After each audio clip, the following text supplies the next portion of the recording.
ਪੰਜਾਬੀਓ ਇਸ ਬੱਚੀ ਦੇ ਇਲਾਜ ਲਈ ਫੜੋ ਪਰਿਵਾਰ ਦੀ ਬਾਂਹ। बच्चा 1.5 से 2 साल ही जी सकता है। 17 ਕਰੋੜ ਦਾ ਇੱਕ ਟੀਕਾ ਬਚਾ ਸਕਦਾ ਹੈ ਇਸ ਬੱਚੀ ਦੀ ਜਾਨ। ਇਲਾਜ ਦੇ ਲਈ ਡਾਕਟਰਸ ਨੇ ਜੋ ਰეკਮੈਂਡ ਕੀਤਾ ਹੈ ਉਹ ਜੀਨ ਥੈਰੇਪੀ ਹੈ, ਜਿਹਦਾ ਇੰਜੈਕਸ਼ਨ ਯੂਐਸ ਤੋਂ ਆਂਦਾ ਹੈ, ਜਿਹਦੀ ਕਾਸਟ 17.5 ਕਰੋੜ ਰੁਪਏ ਦੀ ਹੈ। ਪਰਿਵਾਰ ਵੱਲੋਂ ਇਕੱਠੀ ਕੀਤੀ ਜਾ ਰਹੀ ਹੈ 17 ਕਰੋੜ ਦੀ ਇਹ ਵੱਡੀ ਰਕਮ। ਪਿਛਲੇ 15 ਦਿਨ ਵਿੱਚ ਅਸੀਂ 2 ਕਰੋੜ 30 ਲੱਖ ਰੁਪਏ ਇਕੱਠਾ ਕਰ ਚੁੱਕੇ ਹਾਂ। ਤੁਸੀਂ ਵੀ ਤਿਲਫੁਲ ਦਾਨ ਕਰਕੇ ਬਚਾ ਸਕਦੇ ਹੋ 8 ਮਹੀਨਿਆਂ ਦੀ ਮਾਸੂਮ ਬੱਚੀ ਜ਼ਾਇਸ਼ਾ ਦੀ ਜਾਨ। ਡਾਕਟਰਸ ਕਹਿੰਦੇ ਕਿ ਅਗਰ 1 ਸਾਲ ਤੋਂ ਪਹਿਲੇ ਬੱਚੇ ਨੂੰ ਲੱਗ ਜਾਏ तो बच्चे की रिकवरी फास्ट है। तो ਅਸੀਂ ਕੋਸ਼ਿਸ਼ ਕਰ ਰਹੇ ਹਾਂ ਕਿ ਅਗਲੇ 2-3 ਮਹੀਨਾ ਵਿੱਚ ਜਾਇਸ਼ਾ ਨੂੰ ਇਹ ਇੰਜੈਕਸ਼ਨ ਲੱਗ ਜਾਏ। ਇੱਕ ਰੇਅਰ ਜੈਨੇਟਿਕ ਡਿਸਆਰਡਰ ਹੈ। ਸਰਵੇ ਕਹਿੰਦਾ ਹੈ ਕਿ ਅਗਰ ਇੰਡੀਆ ਵਿੱਚ 8000 ਬੱਚੇ ਡੇਲੀ ਪੈਦਾ ਹੁੰਦੇ ਤਾਂ ਇੱਕ ਬੱਚੇ ਨੂੰ ਇਹ ਬਿਮਾਰੀ ਆਉਂਦੀ ਹੈ। ਮਸਲਸ ਵੀਕ ਹੁੰਦੇ ਹੈ ਇਸ ਬਿਮਾਰੀ ਵਿੱਚ ਬੱਚੇ ਦੇ, तो कभी भी ਬੱਚੇ ਨੂੰ ਕੁਝ ਵੀ ਹੋ ਸਕਦਾ ਹੈ। तो अभी साडी लड़ाई सिर्फ समय दे नाल है। जिन्नी जल्दी ये इंजेक्शन लगेगा उतनी जल्दी बच्ची बच जाएगी।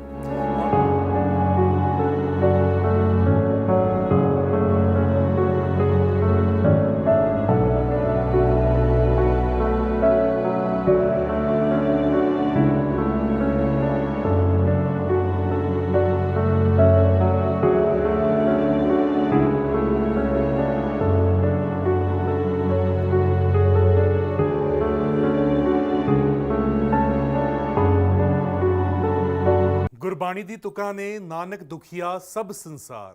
ਜਦੋਂ ਸਾਡੇ ਉੱਤੇ ਕੋਈ ਪੀੜ ਪੈਂਦੀ ਹੈ ਤਾਂ ਸਾਨੂੰ ਲੱਗਦਾ ਹੈ ਕਿ ਸਾਡਾ ਦੁੱਖ, ਸਾਡੀ ਪੀੜ ਸਭ ਤੋਂ ਵੱਡੀ ਹੈ। ਪਰ ਜਦੋਂ ਅਸੀਂ ਕਿਸੇ ਹੋਰ ਵੱਲ ਝਾਤ ਮਾਰਦੇ ਹਾਂ ਤਾਂ ਉੱਥੋਂ ਸਮਝ ਲੱਗਦਾ ਹੈ ਕਿ ਦੇਖੋ ਦੁਨੀਆ ਦੇ ਉੱਤੇ ਕਿੰਨੀਆਂ ਦੁੱਖ ਤਕਲੀਫਾਂ ਨੇ। ਔਰ ਇਹੀ ਦੁੱਖ ਤਕਲੀਫ ਇੱਕ 8 ਮਹੀਨੇ ਦੀ ਬੱਚੀ ਦੇ ਉੱਤੇ ਪਈ ਹੈ, ਜਿਸ ਦੇ ਇਲਾਜ ਦੇ ਲਈ 17 ਕਰੋੜ ਰੁਪਇਆ ਚਾਹੀਦਾ ਹੈ।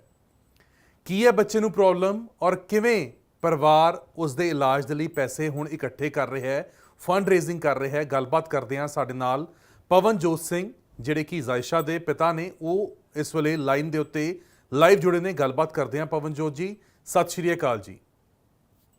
ਜ਼ਾਇਸ਼ਾ ਨੂੰ ਸਪਾਈਨਲ ਮਸਕੂਲਰ ਐਟਰੋਫੀ SMA ਟਾਈਪ 1 ਦਾ ਡਿਸਆਰਡਰ ਡਿਟੈਕਟ ਹੋਇਆ 6 ਸਤੰਬਰ ਨੂੰ ਜੀ। ਟਾਈਪ 1 ਦਾ ਡਿਸਆਰਡਰ ਸਭ ਤੋਂ ਸੀਵੀਅਰ ਕੰਡੀਸ਼ਨ ਹੁੰਦੀ ਹੈ SMA ਵਿੱਚ, ਜਿਹਦੇ ਵਿੱਚ ਬੱਚਾ 1.5 से 2 ਸਾਲ ਹੀ ਜੀ ਸਕਦਾ ਹੈ। ਅੱਛਾ। ਉਹਦੇ ਇਲਾਜ ਦੇ ਲਈ ਡਾਕਟਰਸ ਨੇ ਜੋ ਰეკਮੈਂਡ ਕੀਤਾ ਹੈ ਉਹ ਜੀਨ ਥੈਰੇਪੀ ਹੈ, ਜਿਹਦਾ ਇੰਜੈਕਸ਼ਨ ਯੂਐਸ ਤੋਂ ਆਂਦਾ ਹੈ, ਜਿਹਦੀ ਕਾਸਟ 17.5 ਕਰੋੜ ਰੁਪਏ ਦੀ ਹੈ।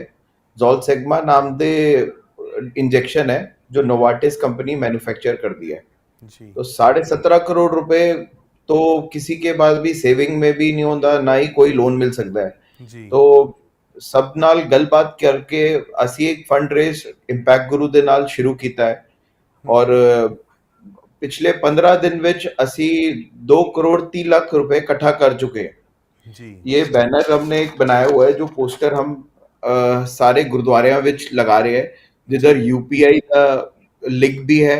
यूपीआई से पेमेंट क्यूआर कोड से कर सकता है बंदा, बैंक अकाउंट में ट्रांसफर कर सकता है। ये सारा फंड ਜ਼ਾਇਸ਼ਾ के वर्चुअल अकाउंट में जो इंपैक्ट गुरु ने ਦਿੱਤਾ है ਉਹਦੇ अकाउंट में जा रहा है। ਪਵਨਜੋਤ ਜੀ, ਮੈਂ ਇਸ ਦੇ ਉੱਤੇ ਵੀ ਆਉਂਗਾ, ਪਰ ਪਹਿਲਾਂ ਮੈਂ ਸਮਝਣਾ ਚਾਹੂੰਗਾ ਕਿ ਜ਼ਾਇਸ਼ਾ ਨੂੰ ਇਹ ਜਿਹੜੀ ਪ੍ਰੋਬਲਮ ਡਿਟੈਕਟ ਹੋਈ, ਤੁਹਾਨੂੰ ਕਿਵੇਂ ਪਤਾ ਚੱਲਦਾ ਹੈ? ਜਦੋਂ ਜ਼ਾਇਸ਼ਾ ਹੁੰਦੀ ਹੈ ਤਾਂ ਅਮੂਮਨ ਕਿਸੇ ਵੀ ਘਰ ਦੇ ਵਿੱਚ ਜਦੋਂ ਬੱਚਾ ਜਨਮ ਲੈਂਦਾ ਹੈ ਤਾਂ ਮਾਪਿਆਂ ਦੀ ਖੁਸ਼ੀ ਦਾ ਠਿਕਾਣਾ ਨਹੀਂ ਹੁੰਦਾ। ਘਰ ਦੇ ਵਿੱਚ ਇੱਕ ਬੱਚੇ ਦਾ ਜਨਮ ਹੋਣਾ ਆਪਣੇ ਆਪ ਦੇ ਲਈ, ਪੇਰੈਂਟਸ ਦੇ ਲਈ ਇੱਕ ਬਹੁਤ ਵੱਡੀ ਖੁਸ਼ੀ ਹੁੰਦੀ ਹੈ, ਬਹੁਤ ਵੱਡੀ ਪ੍ਰਾਪਤੀ ਹੁੰਦੀ ਹੈ। ਤੁਹਾਨੂੰ ਕਿਵੇਂ ਪਤਾ ਚੱਲਦਾ ਹੈ ਕਿ ਜ਼ਾਇਸ਼ਾ ਨੂੰ ਇਹ ਪ੍ਰੋਬਲਮ ਹੈ ਔਰ ਇਸ ਪ੍ਰੋਬਲਮ ਨੂੰ ਐਵੇਂ ਡਿਟੈਕਟ ਕਰਕੇ और इस तरीके का इलाज किया जा सकता है? सर, जब ਜ਼ਾਇਸ਼ਾ 6 महीने की हो गई थी तब हम नॉर्मल वैक्सीनेशन के लिए जब उसके पेडियाट्रिक के पास गए तो मेरी वाइफ ने जब उनसे पूछा कि एक 6 महीने का बच्चा करवट लेंदा है, पलटी मारदा है, थोड़ा बहुत रोल करता है, अपना सर टिकांदा है, अगर गोदी में चुकते हैं, तो बिल्कुल। जायशा वो नहीं कर पा रही थी। तो हम्म। पीडियाट्रिक ने बोला कि इसकी डेवलपमेंट साइकिल डिले हो रही है। जो डेवलपमेंट जैसे एक 6 महीने का बच्चा कैसे करता है, 10 महीने का कैसे करता है, 1.5 साल का बच्चा कैसे करता है। तो जी। उन्होंने कहा आप एक चाइल्ड डेवलपमेंट क्लिनिक के पास जाइए और वहां पर एक बारी चेकअप कराइए। हम्म। हमने जब चाइल्ड डेवलपमेंट क्लिनिक गए तो हमें जेनेटिक टेस्ट बोले गए और ब्लड टेस्ट थोड़े कराए गए जायशा ਦੇ, हम्म। ਜਿਹਦੀ ਰਿਪੋਰਟ ਸਾਨੂੰ 2 ਹਫ਼ਤੇ ਬਾਅਦ 6 ਸਤੰਬਰ ਨੂੰ ਆਈ, ਜਿਹਦੇ ਵਿੱਚ SMA ਡਿਟੈਕਟ हुआ ਜਾਇਸ਼ਾ ਨੂੰ, ਜੋ ਇੱਕ ਰੇਅਰ ਜੈਨੇਟਿਕ ਡਿਸਆਰਡਰ ਹੈ। ਸਰਵੇ ਕਹਿੰਦਾ ਹੈ ਕਿ ਅਗਰ ਇੰਡੀਆ ਵਿੱਚ 8000 ਬੱਚੇ डेली पैदा होंगे तो एक बच्चे ਨੂੰ ਇਹ बीमारी आती है। तो ਤਾਂ जैसे ही ये डिटेक्ट हुआ तो जेनेटिक डॉक्टर्स ने हमें यही बताया कि इसका एक 2019 तो पहले 1900 पहले के कोई इलाज नहीं सी। 2019 में एक ड्रग जो जोलसेगमा नाम का है वो यूएस में एफडीए अप्रूव हुआ है, जो नोवार्टिस कंपनी मैन्युफैक्चर कर दी है, जिसकी कीमत 2.1 मिलियन डॉलर्स दी है, जो आज की करेंसी रेट के हिसाब से 17.5 करोड़ रुपए की वैल्यू बनती है। ਔਰ ਜਦੋਂ ਤੁਹਾਨੂੰ ਇਹ ਵੈਲਿਊ ਪਤਾ ਚੱਲੀ, ਜੋ ਉਹਨਾਂ ਨੇ ਕਿਹਾ ਕਿ ਇੰਨਾ ਖਰਚਾ ਇਲਾਜ ਦੇ ਲਈ ਆਉਣਾ ਹੈ, ਤਾਂ ਉਦੋਂ ਵੀ ਟੈਨਸ਼ਨ ਹੋਈ ਹੋਊਗੀ ਔਰ ਤੁਸੀਂ ਸੋਚਿਆ ਹੋਊਗਾ ਕਿ ਇੰਨਾ ਪੈਸਾ ਕਿਵੇਂ ਇਕੱਠਾ ਹੋਊਗਾ। सर पहले तो 6 तारीख को जब पता ही चला था हॉस्पिटल में, तो वहीं हम मेरे घर वाले सब साथ में ही थे। सब हम हैरान ही हो गए कि ऐसा कैसे हो सकता है। और घर आते आते जब वाइफ सब टूट गए थे, एक तरह से रो रहे थे कि अब ऐसा क्या हो गया। बट फिर हिम्मत रखी, भाई भाभी मम्मी सब ने मेरे को और वाइफ को सपोर्ट किया। फिर सब नाल गल बात की थी, जो पेरेंट्स पहले अपने बच्चे ਲਈ रेस कर चुके हैं, उन्होंने गाइड किया कि ऐसे फंड रेज आप शुरू करिए, जब तक बच्चा ठीक चल रहा है तब तक आप फंड रेज कीजिए। पैरेलल सबने ये भी बोला कि आप ऑक्सीजन कंसंट्रेटर और बाकी चीजें बच्चे लिए रखिए, क्योंकि इस बीमारी विच की है, बच्चा कभी भी उसको सांस लेने की दिक्कत आ सकती है, कभी भी बच्चा खाना खाना बंद कर देगा, क्योंकि मसल्स वीक होंगे हैं इस बीमारी विच बच्चे दे। तो कभी भी बच्चे ਨੂੰ कुछ भी हो सकता है। तो अभी साडी लड़ाई सिर्फ समय ਦੇ ਨਾਲ है, जिन्नी जल्दी ये इंजेक्शन लगेगा उतनी जल्दी बच्ची बच जाएगी। ਔਰ ਜਿਵੇਂ ਤੁਸੀਂ ਜ਼ਿਕਰ ਕੀਤਾ ਕਿ ਤੁਹਾਡੀ ਗੱਲਬਾਤ ਉਹਨਾਂ ਪੇਰੈਂਟਸ ਦੇ ਨਾਲ ਵੀ ਹੋਈ ਜਿਨ੍ਹਾਂ ਦੇ ਬੱਚਿਆਂ ਨੂੰ ਪਹਿਲਾਂ ਇਹ ਪ੍ਰੋਬਲਮ ਹੋਈ ਸੀ ਔਰ ਜਿਨ੍ਹਾਂ ਨੇ ਫੰਡ ਰੇਜ਼ਿੰਗ ਕੀਤੀ ਸੀ, ਔਰ ਕੀ ਉਹਨਾਂ ਦਾ ਕਹਿਣਾ ਸੀਗਾ ਕਿ ਉਸ ਇੰਜੈਕਸ਼ਨ ਤੋਂ ਬਾਅਦ ਹੁਣ ਕੀ ਉਹਨਾਂ ਦੇ ਬੱਚੇ ਉਹ ਪਾਸਟ ਜੋ ਐਕਸਪੀਰੀਅੰਸ ਹੈ ਉਹਨਾਂ ਦਾ ਔਰ ਜੋ ਪੁਰਾਣੇ ਕੇਸਿਸ ਨੇ, ਕੀ ਉਹ ਬੱਚੇ ਹੁਣ ਬਿਲਕੁਲ ਤੰਦਰੁਸਤ ਨੇ, ਠੀਕ ਹੋ ਚੁੱਕੇ ਨੇ? सर बच्चे रिकवर करते हैं की ਹੁੰਦਾ है, देखो बच्चा हले ਤਾਂ बैठ भी नहीं सकता। इंजेक्शन लगने नाल जीन जो बॉडी विच आंदा है वो अपने धीरे धीरे हर बॉडी दे नाल अडेप्ट करता है, और हर बच्चा एटलीस्ट आज की डेट में खड़ा हो पा रहा है, चल फिर रहा है, और धीरे धीरे टाइम के हिसाब से हर बच्चे दी इंप्रूवमेंट है। और सब तो बड़ी गल डॉक्टर्स ने तो जब सानू बोला this is the life saving drug, जब ये बोल देते तो सर बाकी चीजें तो बात की है कि बच्चा चल पाएगा नहीं चल पाएगा, पहले बच्चा बचे तो सही, क्योंकि ऐसे में टाइप 1 में बच्चे 1.5 से 2 साल ही जी पाते।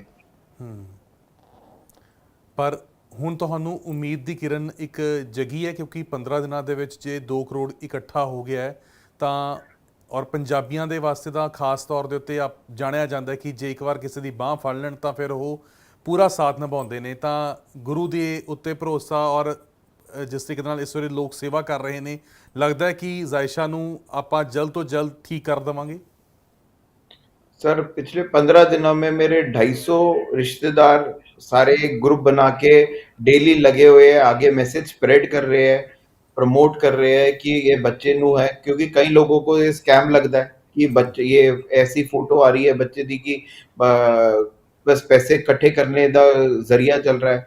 बट अब जिनने सेलिब्रिटीज, इन्फ्लुएंसर्स, एमएलए हमारे मॉडल टाउन के और त्रिपाठी जी और जो जर्नैल जी ने अभी अपील भी की थी, ते अब मीडिया भी सपोर्ट कर रहा है सानू, तो काफी लोगों ਨੂੰ यकीन हो गया है कि ये एक जेन्युइन कॉज है। और अभी जर्नैल जी जो हमारे तिलक नगर के एमएलए, उन्होंने कल छोटे साहिबजादे गुरुद्वारे विच डोनेशन कैंप सवेरे तो राती तक पूरा ऑर्गेनाइज किया है, जिदे ਲਈ सारी तैयारी चल रही है कि ये बैनर्स और बच्चे ਲਈ सारे उथे खड़े होंगे और ਡੋਨੇਸ਼ਨ ਲਈ ਜੋ ਹੋ ਸਕਦਾ ਹੈ ਸਭ ਸਾਥ ਸੰਗਤ ਸੇ ਸਪੋर्ट मांगेंगे। ਬਿਲਕੁਲ ਤੁਸੀਂ ਜਿਵੇਂ ਜ਼ਿਕਰ ਵੀ ਕੀਤਾ ਕਿ ਬਹੁਤਿਆਂ ਨੂੰ ਲੋਕਾਂ ਨੂੰ ਇਹ ਲੱਗਦਾ ਕਿ ਸਕੈਮ ਨਾ ਹੋਵੇ। ਅਕਸਰ ਅਸੀਂ ਦੇਖਦੇ ਹਾਂ ਕਿ ਜਦੋਂ ਸਾਡੇ ਵੀ ਅੱਗੇ ਕੋਈ ਇਹੋ ਜਿਹੀ ਪੋਸਟ ਆ ਜਾਂਦੀ ਹੈ ਤਾਂ ਆਪਾਂ ਉਹਨੇ ਧਿਆਨ ਦੇ ਨਾਲ ਉਸ ਪੋਸਟ ਨੂੰ ਨਹੀਂ ਦੇਖਦੇ ਹਾਂ, ਜਾਂ ਕਹਿ ਲਓ ਕਿ ਆਪਾਂ ਉਸ ਸਕਰੋਲ ਕਰ ਦਿੰਦੇ ਹਾਂ, ਇਗਨੋਰ ਕਰ ਦਿੰਦੇ ਹਾਂ। ਪਰ ਸ਼ਾਇਦ ਉਹ ਧਿਆਨ ਨਾਲ ਵੇਖੀ ਹੋਈ ਇੱਕ ਪੋਸਟ ਕਿਸੇ ਬੱਚੇ ਦੀ ਜ਼ਿੰਦਗੀ ਦੇ ਵਾਸਤੇ ਬਹੁਤ ਮਾਇਨੇ ਰੱਖਦੀ ਹੋਊਗੀ, ਉਹਦੇ ਵਾਸਤੇ ਬਹੁਤ ਉਹਦੀ ਇੱਕ ਇੰਪੋਰਟੈਂਸ ਹੋਊਗੀ। ਤਾਂ ਕੀ ਅਪੀਲ ਹੈ ਤੁਹਾਡੀ ਉਹਨਾਂ ਲੋਕਾਂ ਨੂੰ ਜਿਹੜੇ ਇਸ ਵੇਲੇ ਪੋਸਟ ਉਹ ਵੇਖ ਰਹੇ ਹੋਣਗੇ, ਜਾਂ ਹੋਰ ਵੀ ਬੱਚਿਆਂ ਦੀ ਕਿਸੇ ਨੂੰ ਵੀ ਜੇ ਲੋੜ ਹੁੰਦੀ ਹੈ ਮਦਦ ਦੀ, ਉਹਨਾਂ ਨੂੰ ਉਹ ਜਦੋਂ ਪੋਸਟ ਨਜ਼ਰ ਆਉਂਦੀ ਹੈ ਤਾਂ ਉਹਨਾਂ ਨੂੰ ਕੀ ਕਹਿਣਾ ਚਾਹੋਗੇ ਤੁਸੀਂ? ਸਰ ਮੇਰਾ ਸਾਰਿਆਂ ਨਾਲ ਇੱਕ ਹੀ ਬੇਨਤੀ ਹੈ, ਦੇਖੋ अगर कोई बच्ची दे ਲਈ तो स्पेशली अगर कोई पोस्ट आ रहा है तो एटलीस्ट एक बारी लिंक खोल के देखना चाहिए है। देखो क्यूआर कोड एक फिर भी फ्रॉड ਦਾ ਜ਼ਰੀਆ ਹੋ ਸਕਦਾ है, बट ਅਸੀਂ ये क्यूआर कोड दो बनाए हुए हैं, एक डोनेशन ਦਾ और एक हमने इंफॉर्मेशन स्कैन करके आप पूरी डिटेल जो इंपैक्ट गुरु ਦੇ लिंक ਦੀ ਆਂਦੀ है वो भी आंदी है। तो हम कहते हैं कि आप स्कैन करके पहले बच्ची ਦੇ बारे पूरा डिटेल वहां देख सकते हो, कितना डोनेशन हले तक आ चुके हैं, सब कुछ इस क्यूआर कोड के स्कैन से पता चलता है। अकाउंट नंबर भी देता है कि अगर किसी ने आरटीजीएस, एनईएफटी, आईएमपीएस करना है तो वो उधर उस माध्यम से भी डोनेशन कर सकते हैं। यूपीआई हैंडल भी इसका लिखा हुआ है हमने कि किसी को भी कोई दिक्कत हो तो वो यूपीआई से डायरेक्ट ट्रांसफर कर सकता है। अब जो गल होंदी है कि स्कैम होंदे है ਉਹਦੇ ਲਈ यही ਹੁੰਦਾ है कि देखो सर ਬੱਚੀ ਦੀ ਅਗਰ ਕਿਸੇ ਦੀ ਫੋਟੋ ਆਂਦੀ ਹੈ ਤਾਂ ਸਭ ਨੂੰ ਲੱਗਦਾ ਹੈ ਕਿ ਸਕੈਮ ਹੈ, ਬਟ ਕੀ ਹੁੰਦਾ ਹੈ ਅਬ ਜਿੰਨਾ ਅਸੀਂ ਸਰਕੂਲੇਟ ਕਰ ਰਹੇ ਹੈ, ਸਾਰੇ ਰਿਸ਼ਤੇਦਾਰ ਕਰਦੇ ਹੈ, ਸਭ ਕਰ ਰਹੇ ਹੈ, तो ਸਭ ਨੂੰ ਇੱਕ ਯਕੀਨ ਹੋ ਗਿਆ ਹੈ ਕਿ ਇਹ ਇੱਕ ਜੈਨੂਇਨ ਕਾਜ਼ ਹੈ ਬੱਚੀ ਦਾ, ਔਰ ਇਹ ਬੱਚੀ ਜੈਨੂਇਨਲੀ ਇਸ ਬਿਮਾਰੀ ਤੋਂ ਮੋਰਓਵਰ ਜਿਹੜੇ ਤੁਸੀਂ ਆਰਗੇਨਾਈਜੇਸ਼ਨ ਨਾਲ ਜੁੜ ਕੇ ਫੰਡ ਰੇਜ਼ਿੰਗ ਕਰਵਾ ਰਹੇ ਹੋ, ਸਾਰੀ ਉੱਥੇ ਟਰਾਂਸਪੇਰੈਂਸੀ ਹੈ, ਉੱਥੇ ਸਾਰੇ ਫੰਡਸ ਸ਼ੋ ਵੀ ਹੋ ਰਹੇ ਨੇ ਕਿ ਕਿੰਨੀ ਅਮਾਉਂਟ ਹੁਣ ਤੱਕ ਆ ਚੁੱਕੀ ਔਰ ਕਿਵੇਂ ਕਿਵੇਂ ਡੋਨੇਸ਼ਨਸ ਚੱਲ ਰਹੀਆਂ ਨੇ, ਕੀ ਪ੍ਰੋਗਰੈਸ ਹੈ ਉਸ ਦਾ? ਸਰ ਉਧਰ ਸਾਰਾ ਟੌਪ 10 ਡੋਨੇਸ਼ਨਸ ਦਾ, ਸਭ ਦਾ ਰੀਸੈਂਟ ਡੋਨੇਸ਼ਨ ਦਾ ਸਭ ਦਾ ਅਮਾਉਂਟ ਆਂਦਾ ਹੈ, ਕਿੰਨਾ ਅਮਾਉਂਟ ਇਕੱਠਾ ਹੋ ਗਿਆ ਹੈ, ਕਿੰਨੇ डोनर्स ने करता है। हाले तक 10,000 डोनर्स टच होने वाले हैं पिछले 15 दिन में जिन्होंने डोनेशन किया है। तो सारी डिटेल इम्पैक्ट गुरु दी आंदी है। तो इंडिया विच 2 या 3 कंपनियां ही हैं जो ये ऑथराइज है ये क्राउड फंडिंग प्लेटफॉर्म चलाने के लिए, क्योंकि पर्सनल अकाउंट में लेना अलाउड नहीं है। ਔਰ ਪਵਨਜੋਤ ਜੀ, ਕੋਈ ਅਜਿਹਾ ਵੀ ਵਿਅਕਤੀ ਆਇਆ ਜਿਸਨੇ ਦਾਨ ਬਹੁਤ ਵੱਡਾ ਦਿੱਤਾ ਹੋਵੇ ਔਰ ਕਿਹਾ ਹੋਵੇ ਕਿ ਸਾਡਾ ਨਾਮ ਨਾ ਰੱਖੋ, ਜਾਂ ਗੁਪਤ ਦਾਨ ਦੇ ਤੌਰ ਦੇ ਉੱਤੇ ਉਹਨਾਂ ਦੇ ਵੱਲੋਂ ਦਾਨ ਕਰ ਦਿੱਤਾ ਗਿਆ ਹੋਵੇ? सर आए है, देखो यूएसए से बहुत फंडिंग आई है। एक पवनदीप सिंह नाम का व्यक्ति है जिन्होंने $12,000 अभी तक डोनेट कर दिए है और किसी ने क्लेम नहीं किया। मतलब असी भी शुक्रियाना करना चाहते हैं, बट कोई क्लेम नहीं कर रहा वो किसने किया है। उन्होंने पार्ट्स में किया, बट हमें पता चल जाता है कि किधर नाम आया है। वो डॉलर्स में फंडिंग आई है और उन बंदे ने अभी तक क्लेम नहीं किया। दिल्ली नियर बाय साढ़े मानेसर तो भी एक आंटी ने 5 लाख डोनेट किया, बट उन्होंने अपनी तरफ से किया, उन्होंने बता दिया, बस बाकी चीजें कोई डिस्क्लोज नहीं कर रहा। ਬਿਲਕੁਲ। ਔਰ ਲੱਗਦਾ ਹੈ ਕਿ ਜਦੋਂ ਅਜਿਹੇ ਇਸ ਫੇਜ਼ ਦੇ ਵਿੱਚੋਂ ਤੁਸੀਂ ਨਿਕਲ ਰਹੇ ਹੋ ਤਾਂ ਇੱਕ ਇਹ ਵੀ ਫੀਲਿੰਗ ਆਉਂਦੀ ਹੈ, ਮਹਿਸੂਸ ਹੁੰਦਾ ਹੈ ਕਿ ਜੇ ਇਹ ਉੱਪਰ ਵਾਲੇ ਨੇ ਇਹ ਬਿਮਾਰੀ ਦੇ ਦਿੱਤੀ ਹੈ ਬੱਚੇ ਨੂੰ, ਇਹ ਪ੍ਰੋਬਲਮ ਦੇ ਦਿੱਤੀ ਹੈ, ਤਾਂ ਉਸ ਨੂੰ ਹੱਲ ਕਰਵਾਉਣ ਦਾ ਵੀ ਕੋਈ ਨਾ ਕੋਈ ਜ਼ਰੀਆ ਬਣਾ ਦਿੱਤਾ ਉੱਪਰ ਵਾਲੇ ਨੇ, ਔਰ ਇਹ ਸਾਰੇ ਲੋਕ ਇੱਕ ਤਰੀਕੇ ਦੇ ਨਾਲ ਉਸ ਜ਼ਰੀਏ ਦੇ ਥਰੂ ਤੁਹਾਡੀ ਹੈਲਪ ਕਰ ਰਹੇ ਨੇ। बिल्कुल सर, देखिए पहली बात ये, जब घर आए सी असी तो हम दोनों, मैं और मेरी वाइफ टूटे पड़े सी, बट मैं यह कहूँगा कि रब दे रूप विच मेरा बड़ा भरा उन्होंने जिन्ना सपोर्ट किया और कॉन्फिडेंस दिता मैनू, ਉਹਦੇ करके ही आज ਆਪਾਂ ਇੱਥੇ खड़े हैं। और अभी भी हम जो लगे हुए हैं, मेरा भाई दिन रात एक करके लगा हुआ है कि हर तरफ वो जिधर जिधर हो सकता है वो लगा हुआ है, भाग रहा है कि तू बच्चे का ध्यान रख और मैं बैठा हूँ, मैं पीछे सब नू देख रहा, तू टेंशन मत ले। उसके बाद मेरे ब्रदर सिस्टर्स जो कजन है सब साथ जुड़ के दिन रात ट्विटर, इंस्टाग्राम सब एक एक रिस्पॉन्सिबिलिटी लेके बैठे हैं कि यार मैं ये देख रही हूँ, तू वो देख, सब अपना अपना काम डिवाइड करके बैठे हैं। ਪਵਨਜੋਤ ਜੀ, ਕੁਝ ਟਾਰਗੇਟ ਸੈੱਟ ਕੀਤਾ ਹੈ ਕਿ ਇੰਨੇ ਮੰਥਸ ਦੇ ਵਿੱਚ ਹੋ ਜੇ ਤਾਂ ਜ਼ਾਇਸਾ ਵਾਸਤੇ ਵੀ ਇਹ ਬੈਟਰ ਹੋਊਗਾ, ਔਰ ਜਲਦੀ ਜਿੰਨਾ ਜਲਦੀ ਇਹ ਵੈਕਸੀਨੇਸ਼ਨ ਲੱਗੇਗੀ ਔਰ ਉਨੀ ਛੇਤੀ ਬੱਚਾ ਫਿਰ ਠੀਕ ਵੀ ਹੋਏਗਾ? ਸਰ ਇਹ ਵੈਕਸੀਨੇਸ਼ਨ 2 ਸਾਲ ਦੇ ਨੀਚੇ ਲੱਗਣੀ ਚਾਹੀਦੀ ਹੈ तो बेटर रहता है।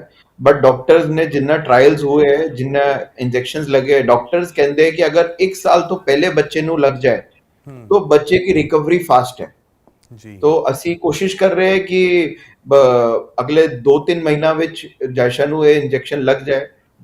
ਜਿੰਨੀ ਜਿੰਨੀ ਕੋਸ਼ਿਸ਼ ਕਰ ਰਹੇ ਹਾਂ ਅਸੀਂ ਫੰਡ ਰੇਜ਼ ਕਰਨ ਦੀ तो ਆਪਾਂ ਕਰ ਹੀ ਰਹੇ ਹਾਂ। साथ ਵਿੱਚ ਅਸੀਂ ਨੋਵਾਰਟਿਸ ਦੇ ਨਾਲ ਵੀ ਗੱਲ ਕਰ ਰਹੇ ਹਾਂ कि अगर कुछ तरीके से वो पहले इंजेक्शन साथ में लगाने ਦੇ ਲਈ ਵੀ ਕੋਸ਼ਿਸ਼ ਕਰ ਸਕਦੇ ਆ तो वो भी कर रहे ਆਪਾਂ। ਹਾਂ ਬਿਲਕੁਲ। ਔਰ 8 ਮਹੀਨੇ ਦੀ ਇਸ ਵੇਲੇ ਜ਼ਾਇਸ਼ਾ ਹੋ ਚੁੱਕੀ ਹੈ ਤਾਂ 4 ਮਹੀਨੇ ਆਪਾਂ ਕਵਾਂਗੇ ਕਿਉਂਕਿ ਸਾਲ ਪੂਰਾ ਹੋਣ ਦੇ ਵਿੱਚ ਹੈ ਤਾਂ ਇਸ 4 ਮਹੀਨੇ ਦੇ ਟਾਈਮ ਫਰੇਮ ਦੇ ਵਿੱਚ ਜੇ ਇੰਜੈਕਸ਼ਨ ਲੱਗ ਜਾਂਦਾ ਤਾਂ ਬੈਟਰ ਹੋਊਗਾ। हाँ जी सर। बाकी देखो सर वो तो एक इंजेक्शन का टाइम हो गया। आज बच्ची ठीक है, थोड़ी बहुत नेबुलाइजर दे रहे हैं खांसी और वो लंग्स की प्रॉब्लम धीरे धीरे शुरू हो रही है, वो रहेगी। अब वो कितनी वर्ष हो जाएगी अगले 10 दिन ਵਿੱਚ 15 दिन ਵਿੱਚ वो ਸਾਨੂੰ ਵੀ ਨਹੀਂ ਪਤਾ ਕਿਉਂਕਿ ਉਹ ਡਾਕਟਰ ਕਹਿੰਦੇ हैं ਕ੍ਰੂਸ਼ੀਅਲ ਹੈ। ਫਿਰ ਤਾਂ ਆਪਾਂ ਇਹ ਮੰਨ ਕੇ ਚੱਲੀਏ ਕਿ ਇੱਕ ਦਿਨ ਹੀ ਕ੍ਰੂਸ਼ੀਅਲ ਹੈ ਬਹੁਤ ਜ਼ਿਆਦਾ। ਸਰ ਬਸ ਵਕਤ ਦੇ ਨਾਲ ਲੜਾਈ ਹੈ ਸਾਡੀ ਔਰ ਵਾਹਿਗੁਰੂ ਜੀ ਤੇ ਛੱਡਿਆ ਹੋਇਆ ਹੈ ਕਿ ਅਬ ਕੱਲ ਛੋਟੇ ਸਾਹਿਬਜ਼ਾਦੇ ਗੁਰਦੁਆਰੇ ਵਿੱਚ ਅਸੀਂ ਡੋਨੇਸ਼ਨ ਕੈਂਪ ਕਰ ਰਹੇ ਹਾਂ। ਫਿਰ ਅਸੀਂ ਗੁਰਦੁਆਰਾ ਪ੍ਰਬੰਧਕ ਕਮੇਟੀ ਦੇ ਨਾਲ ਵੀ ਰਿਕੁਐਸਟ ਕਰ ਰਹੇ ਕਿ ਅਗਰ ਬੰਗਲਾ ਸਾਹਿਬ ਤੇ ਸੀਸਗੰਜ ਵਿੱਚ ਵੀ ਸਾਨੂੰ ਕੈਂਪ ਲਗਾਉਣ ਦੀ ਪਰਮਿਸ਼ਨ ਮਿਲੇ ਤਾਂ ਅਸੀਂ ਵਾਂ ਵੀ ਵੀਕਐਂਡ ਤੇ ਕੋਸ਼ਿਸ਼ ਕਰਾਂਗੇ।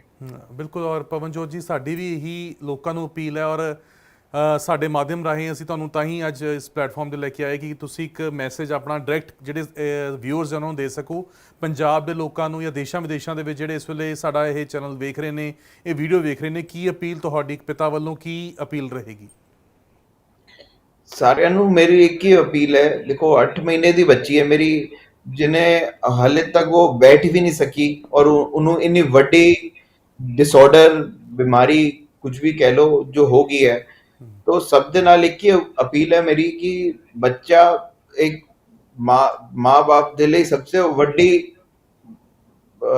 की कह लो वड्डी गिफ्ट होता है और अगर वही अगर मेरे से चले जाए तो लाइफ जीने का कोई मकसद नहीं दिखता। तो ਤੁਹਾਡੇ ਵੱਲੋਂ ਜੋ ਵੀ ਹੋ ਸਕਦਾ ਹੈ ਤੁਸੀਂ ਡੋਨੇਟ ਕੀजिए। ਇੰਪੈਕਟ ਗੁਰੂ ਦਾ ਲਿੰਕ ਹੈ, ਉਧਰ ਜਾ ਕੇ ਤੁਸੀਂ ਡਿਟੇਲ ਵੀ ਚੈੱਕ ਕਰ ਸਕਦੇ ਹੋ ਕਿ ਕਿੰਨਾ ਅਮਾਉਂਟ ਇਕੱਠਾ ਹੋ ਗਿਆ ਹੈ ਔਰ ਸਾਰੀ ਡਿਟੇਲ ਆਂਦੀ ਹੈ। ਜੈਸੇ ਹੀ ਬੰਦਾ ਕੋਈ ਵੀ ਆਪਣੀ ਪੇਮੈਂਟ ਕਰਦਾ ਹੈ ਡੋਨੇਸ਼ਨ ਦੇ ਲਈ ਉਹਨੂੰ ਮੇਲ ਵੀ ਆਂਦੀ ਹੈ ਕਿ ਐਕਨੋਲੇਜਮੈਂਟ ਮਿਲ ਜਾਂਦਾ ਹੈ ਕਿ ਇਹ ਪੈਸਾ ਜਾਇਸ਼ਾ ਦੇ ਫੰਡ ਦੇ ਲਈ ਆਪਨੇ ਡੋਨੇਟ ਕੀਤਾ। ਹਾਂਜੀ। ਔਰ ਪਵਨਜੋਤ ਜੀ ਅਸੀਂ ਅਰਦਾਸ ਕਰਦੇ ਹਾਂ ਪਰਮਾਤਮਾ ਅੱਗੇ ਕਿ ਜਾਇਸ਼ਾ ਜਲਦ ਤੋਂ ਜਲਦ ਠੀਕ ਹੋਵੇ। ਜੋ ਇਹ ਫੰਡ ਰੇਜ਼ਿੰਗ ਕੈਂਪੇਨ ਸਟਾਰਟ ਕੀਤੀ ਹੈ ਤੁਹਾਡੇ ਵੱਲੋਂ ਇਸ ਨੂੰ ਜਲਦੀ ਬੂਰ ਪਵੇ, ਜਿੰਨੀ ਅਮਾਊਂਟ ਹੈ ਜਿਹੜੀ ਰਹਿੰਦੀ ਹੈ ਉਹ ਜਲਦੀ ਪੂਰੀ ਹੋਵੇ ਔਰ ਜਾਇਸ਼ਾ ਦਾ ਜੋ ਪ੍ਰੋਸੈਸ ਹੈ ਸਾਰਾ ਟ੍ਰੀਟਮੈਂਟ ਦਾ ਉਹ ਜਲਦੀ ਸ਼ੁਰੂ ਹੋਵੇ। ਸਾਡੀਆਂ ਅਰਦਾਸਾਂ ਜਾਇਸ਼ਾ ਦੇ ਨਾਲ ਨੇ, ਤੁਹਾਡੇ ਨਾਲ ਨੇ। ਪਰਮਾਤਮਾ ਤੁਹਾਨੂੰ ਬਹੁਤ ਬਲ ਬਖਸ਼ੇ, ਪਰਿਵਾਰ ਨੂੰ ਬਲ ਬਖਸ਼ੇ। ਤੁਸੀਂ ਇਸੇ ਤਰੀਕੇ ਦੇ ਨਾਲ ਇਸ ਬੱਚੇ ਦੇ ਜੋ ਪੂਰੇ ਆਪਾਂ ਕਹੀਏ ਟ੍ਰੀਟਮੈਂਟ ਦੇ ਵਾਸਤੇ ਜੋ ਵੀ ਚੀਜ਼ਾਂ ਹੋਣ ਉਸ ਨੂੰ ਤੁਸੀਂ ਬਹੁਤ ਹਿੰਮਤ ਦੇ ਨਾਲ ਉਹ ਸਾਰੇ ਨੂੰ ਚੀਜ਼ਾਂ ਨੂੰ ਫੇਸ ਕਰੋ। ਸਾਡੀਆਂ ਅਰਦਾਸਾਂ ਤੁਹਾਡੇ ਨਾਲ ਨੇ। Thank you.